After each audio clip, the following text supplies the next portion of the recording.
This is NASA TV.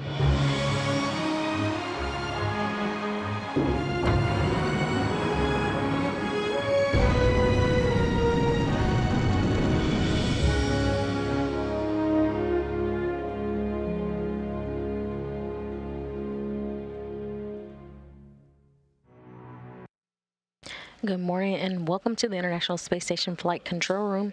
I'm NASA's Shaniqua Vereen and you're watching live mission coverage for the NASA's SpaceX Crew 4 mission. We are currently awaiting Crew 4 to ingress or board Dragon Freedom for their return flight home.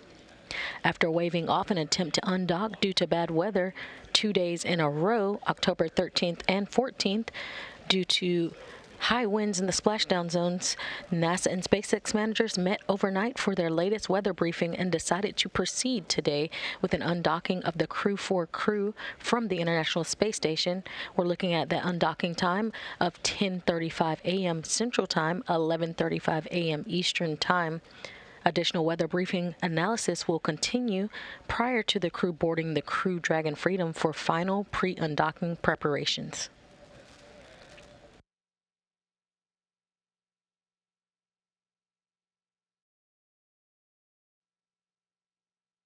Here we have a view inside of Node 2 again. This is Crew 4 saying goodbye to their crewmates.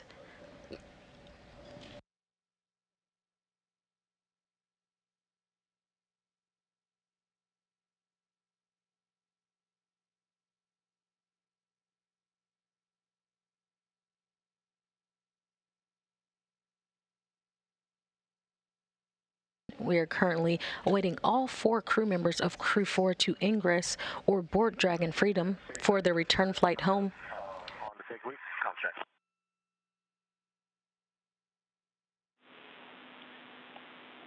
Dragon Houston, we hear you loud and clear on the big loop. How us?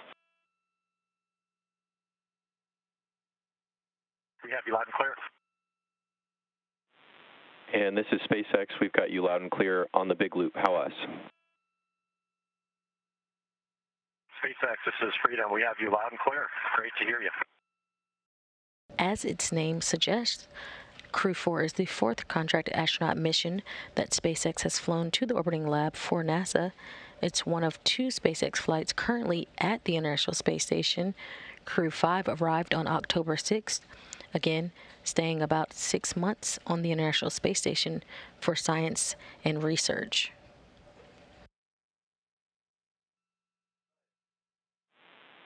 Joe, we've got you on the big loop, ready to copy.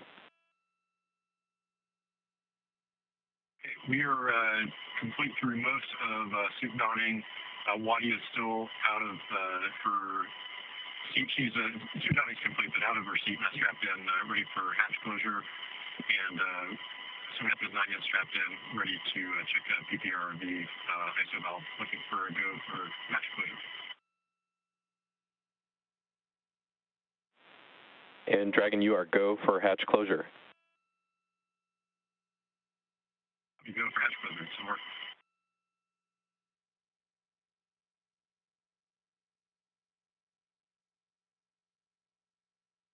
We have a great view inside of Dragon, and we can see the hatch.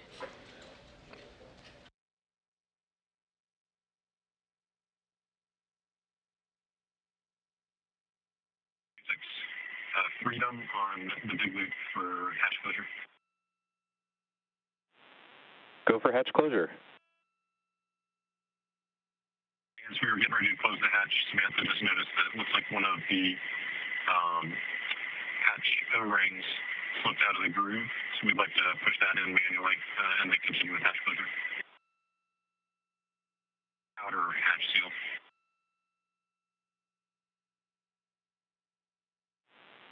And Dragon, concur with the action there. Push the seal back into the groove and continue with hatch closure. We have hatch closure on Dragon confirmed, and we're looking for the APAS hatch to be closed on the International Space Station.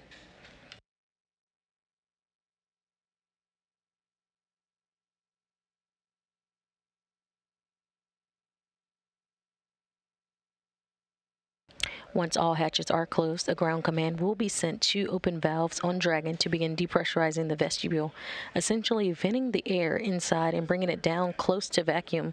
They'll pause at about 5 psi for a few minutes to allow temperatures inside the vestibule to stabilize before finishing the depress.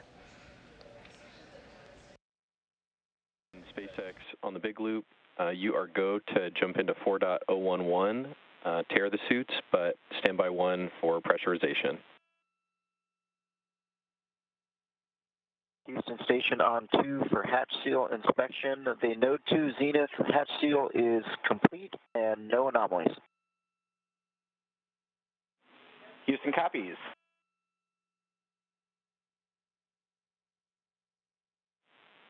Freedom, SpaceX on the big loop for timeline impacts and return to Earth plan. With you on the big loop. HL, we've got some time to talk here, so I want to walk through the plan for the next few hours and give you a chance to ask any questions you might have.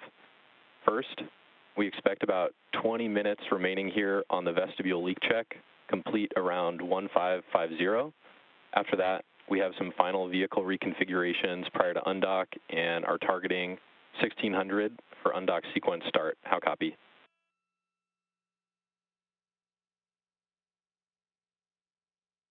It's 1600 for undock sequence start. Good copy. Some more words. After we undock, we are targeting Jacksonville as primary with Tallahassee as an alternate 24 hours later. And to get down to Jacksonville, we've got depart burns 1, 2, and 3, 1 prop waste burn, and then the deorbit burn. Expect all the events on your timeline through depart burn 3 to shift 30 minutes, but the prop waste burn and deorbit burn timing is accurate. How copy?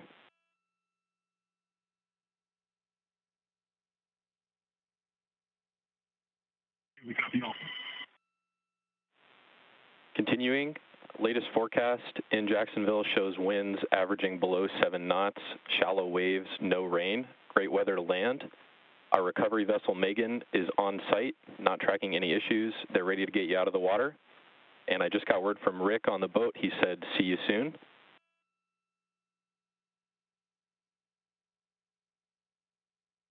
Copy, good looking weather. Megan is on station and has no issues, and we are looking forward to seeing where this snow is. And a few more words on timeline. After we undock, it's a bit of an expedited timeline to splash down. You're out of suits for less than 2 hours. I'm going to leave it up to y'all to manage suit stowage as appropriate. We're going to plan a PMC after depart burn 2, and I'll leave it up to you to take it or waive it at that time. How copy so far? Copy, it's if we have shorter time out of suits, we'll manage the suit stowage and schedule PNC after depart burn 2. Good copy. Continuing, manual control of cabin temperature is not going to work through 4.080 as we start to cool the vehicle prior to deorbit. And as a final note, I'm going to have you step into 4.700 now to get a head start on cabin configuration for the deorbit sequence. I've got 2 notes on that procedure. The first is that pre-chill is not necessary in section 1. Essentially skip that section. Second note, floater cam inspection not necessary in section 4. So similarly to suits, we'll be looking to you to manage cargo and have the cabin configured for entry prior to suit leak checks at 18:55. How copy? Copy, we're skipping pre-chill and then step 4. We will not be getting the floater camera out, but we will be managing stowage and cargo prior to 18:55.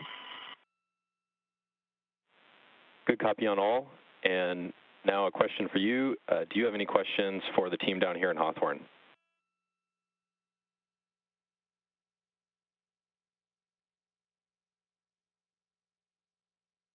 I would like to know what the froyo of the day is.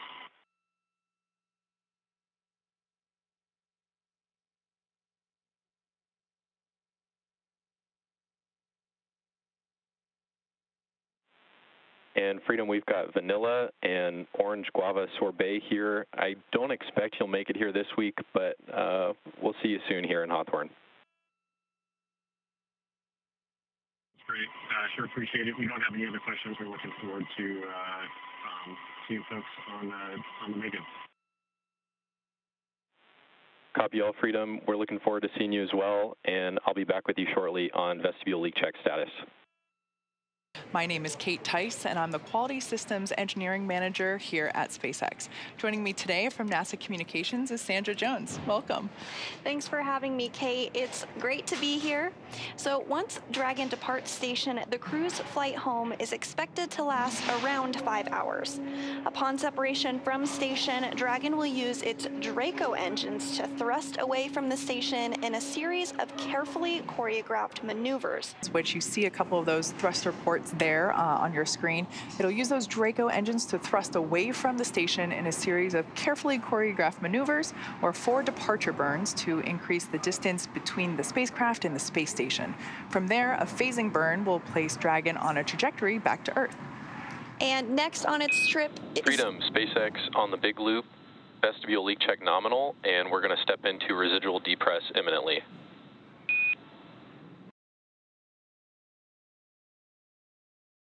They've been on station for 170 days, actually, which is just shy of 6 months. They arrived on April 27th. So the crew has actually completed over 2,720 orbits of Earth during their time on station, and has traveled over 72 million miles cumulative, which is pretty crazy to think about. But I'm sure you're right. I bet there is some bittersweetness to it. Excited to see your family, but sad to be leaving this environment. On the big loop, final reconfigurations for undock are complete and nominal. Houston and Hawthorne teams have pulled go for undock sequence start at 1600 and separation at 1605. Confirm visors down and crew are ready for undock and departure.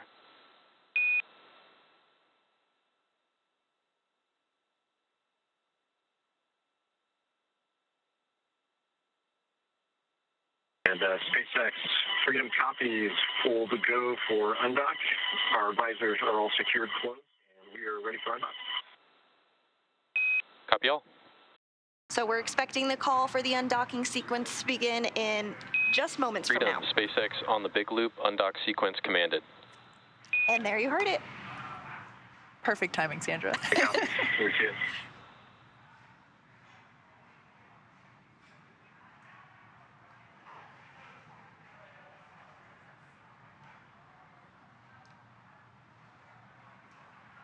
So live view there of the Dragon capsule. As we were talking a little bit before, those are the solar panels that you see there on the trunk portion of Dragon. We will, of course, be separating. Freedom, SpaceX, umbilical demate, complete and nominal.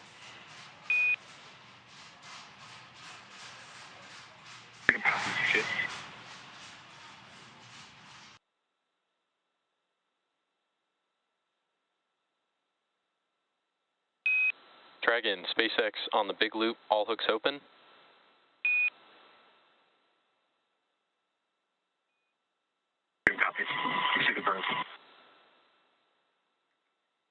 And Dragon separation confirmed.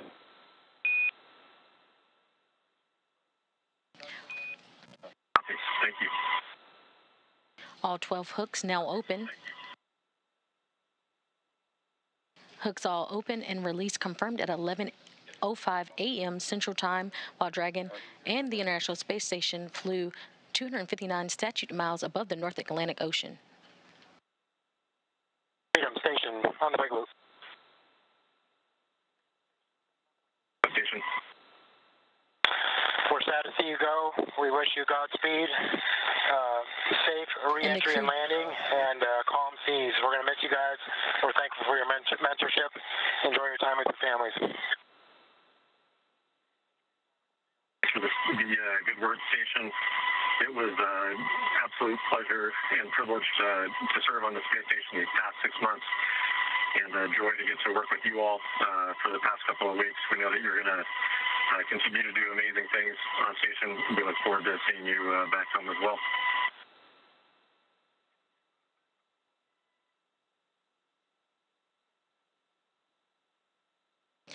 And those were words from the crew on the ISS to the crew inside Dragon Freedom, giving them farewells as they head on their journey back to home on Earth. And Freedom SpaceX on the big loop, depart burn 0 was nominal. Copy.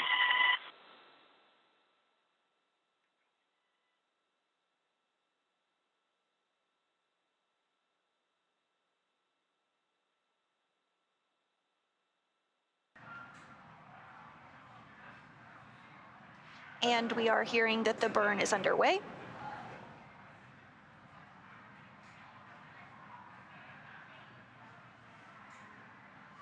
So this burn is going to increase the initial opening rate between Crew Dragon and the space station. And as you mentioned, Kate, that this burn utilizes the service section Dracos. Freedom SpaceX on the big loop, depart burn 1 nominal. At this time, you are go to doff suits per procedure 4.012 if desired. If you do take the suits off and stow them, we ask that you stow with visors closed. And finally, a reminder that the big loop will be deactivated following Dragon's exit from the approach ellipsoid. Freedom copies, we are good to doff suits. When we stow them, we'll stow them with visors closed. And we will come up the big loop as we exit the ellipsoid. Good copy.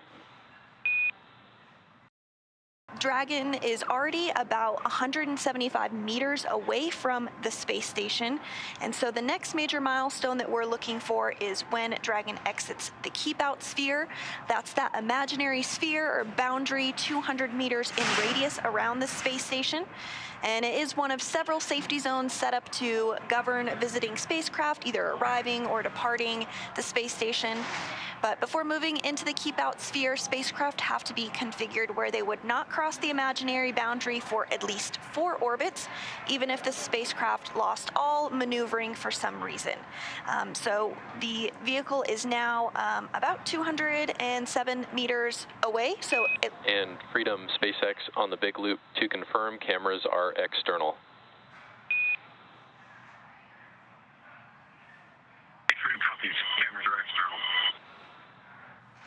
So that was SpaceX Core, which you see there. I'll saw moments. Freedom departs the keep-out ellipsoid. I want to just thank the Space Station program and all of our international partners for the incredible training and on-orbit support.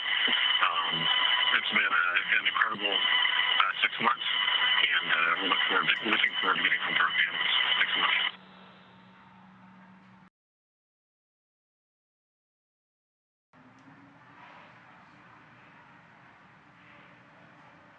Sounded like some nice words there from Commander Kjell Lindgren. Freedom, we appreciate those kind words. We will miss you, and we look forward to seeing you back home. And ISS, the Dragon has exited the keep-out spheres. And we are hearing confirmation that Crew 4 has SpaceX exited the approach Dragon ellipsoid. That Dragon was the next major exited the approach milestone that we were ellipsoid looking towards. and is on a 24-hour safe free drift trajectory.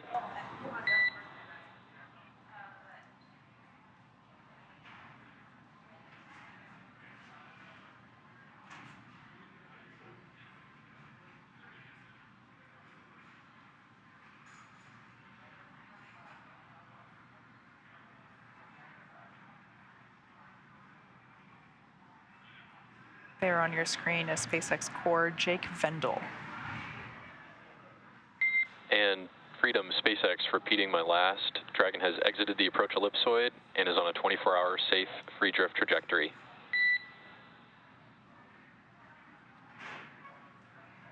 And SpaceX Freedom copies out of the approach ellipsoid and 24-hour free drift. Thanks. Departure burn number 3 has started. This is an autonomous firing of the Draco thrusters on the Crew Dragon spacecraft. The crew is awake and monitoring. They were not the ones that sent the command, but are monitoring in the unlikely event that they need to take over. They're awake and they are donning their spacesuits.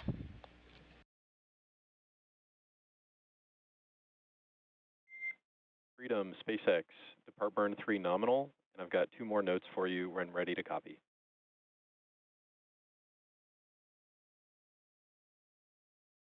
Okay, Freedom copies nominal depart 3 burn, and we're ready to copy. Hey, Farmer, 2 notes.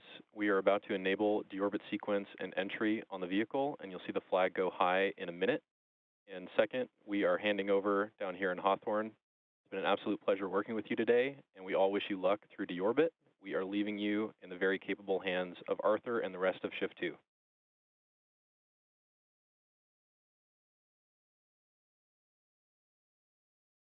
Hey, Freedom copies the deorbit sequence flag being enabled. It's been great working with you throughout the entire mission. We appreciate all the work you put into it. Greetings to Arthur and the next shift. We're really looking forward to the trip home, and I can't wait to be out there and see you guys in Hawthorne here in the near future. Good words, and we'll see you soon. Freedom, SpaceX, deorbit sequence start.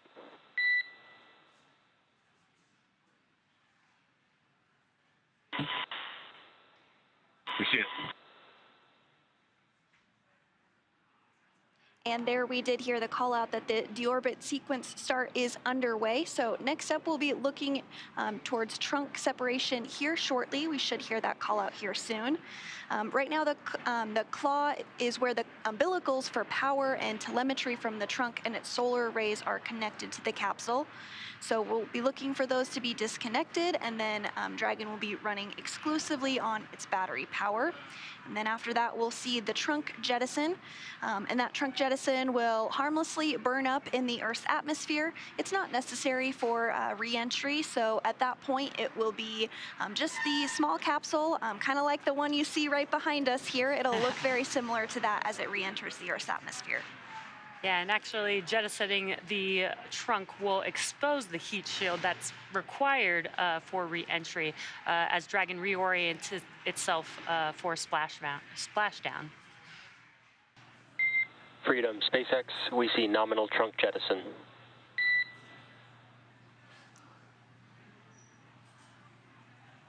So great news there. The trunk has been jettisoned, and it looks like everything performed as expected during that trunk separation. So with the telemetry, looking good, the nitrox system is now primed for cabin and suit cooling, and the heat shield is now exposed and ready for that atmospheric re-entry. Hey, SpaceX Freedom, mid-copy your trunk separation. Copy, Freedom, we had a handover there, but just to confirm, we did see a nominal trunk jettison. Freedom copies. Hearing 10 seconds until the burn begins.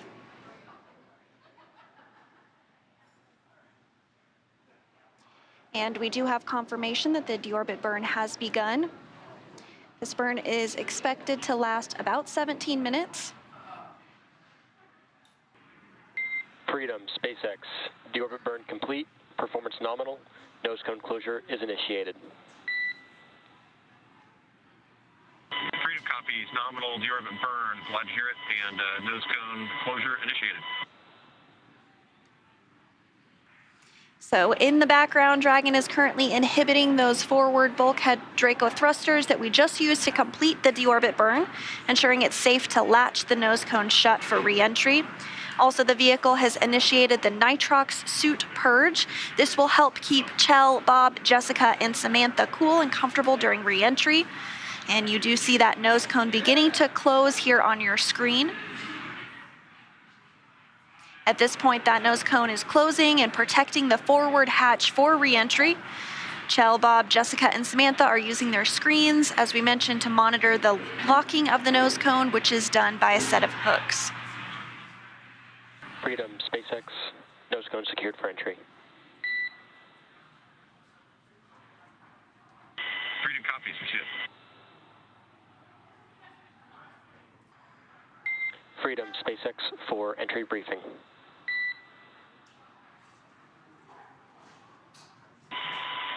And Freedom, stand by. Okay, Kjell, I have no deltas from the previously briefed tablet timeline. Dragon systems are looking healthy and ready for entry. And we have no updates for splashdown. The recovery team is ready to support and weather's looking good. How copy? We copy all, Arthur. We're looking forward to splashdown and seeing the recovery forces.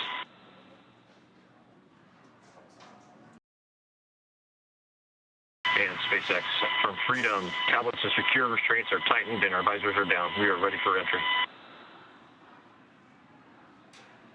And again, we are going to be entering that blackout communication period.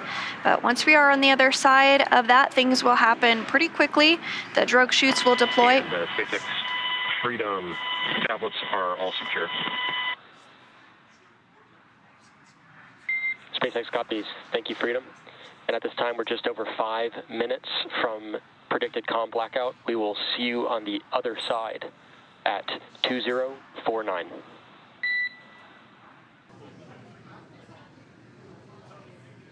Continuing to get those views from the WB-57 of Crew Dragon as it continues to make its way closer and closer to splashdown. Freedom, SpaceX, comm check. And SpaceX, Freedom has the loud clear coming through 30 kilometers altitude.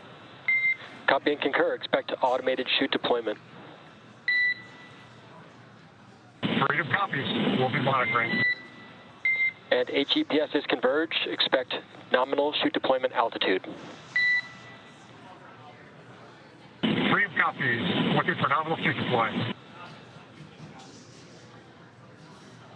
Well, Jesse, it is absolutely phenomenal to hear from the crew on the other side of that communications blackout period. We are continuing to get these great views from the WB-57 high-altitude aircraft, providing that thermal imagery. We did even see the tail of entry of the vehicle, and it's just absolutely beautiful to see that. Bracing for drones. Core here communicating with the crew, giving them a heads up that they should feel the drogue chutes deploying here shortly, followed by the main chutes just about a minute later.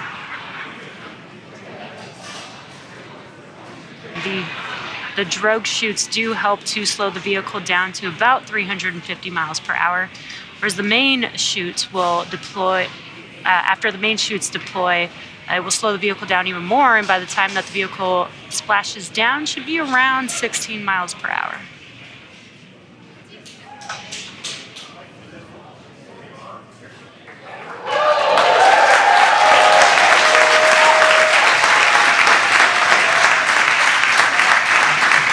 And there's those drogue chutes, and you can hear the crowd here very excited to see them deploy.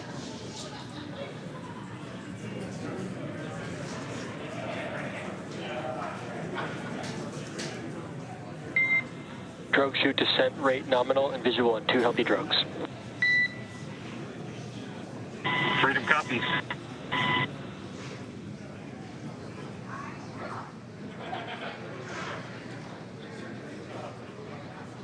Very cool view of Dragon with the 2 drogue chutes. We are just anticipating the main chutes to deploy here shortly.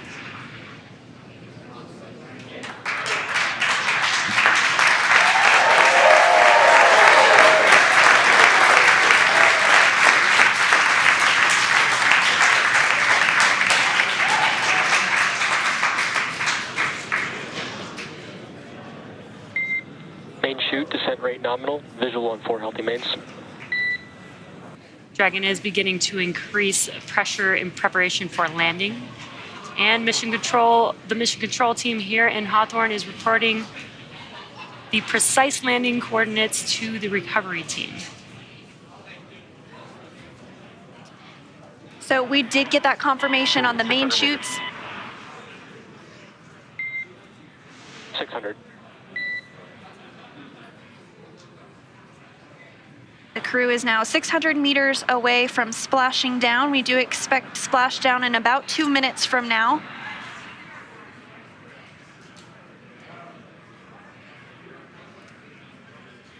Landing in water is simpler, therefore more reliable, and it provides more margin against unlikely parachute. 400 meters.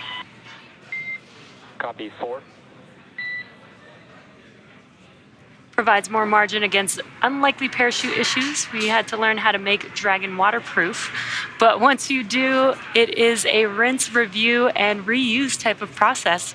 And we are just about a minute away from splashdown of the Dragon vehicle back onto planet Earth.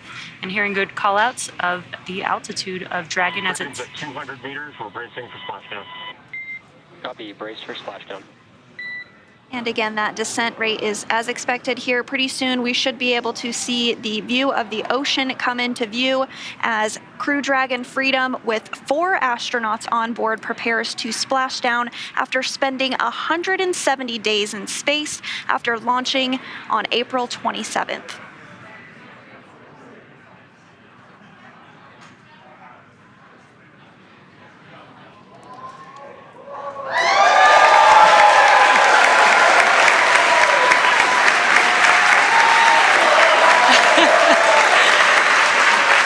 Incredible view as the crowd goes wild for Crew 4.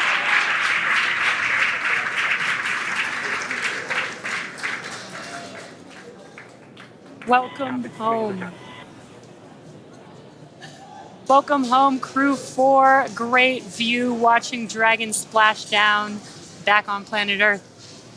Now, as you can see on your screen, we have visual confirmation for splashdown of the Dragon spacecraft. Dragon Freedom has returned home, and NASA astronauts Kjell, Bob, Jessica, and ES... SpaceX Freedom, we are water operating in stable 1. Copy, Freedom. We see stable 1. You are go for 4.800. And on behalf of SpaceX, welcome home. Thanks for flying SpaceX.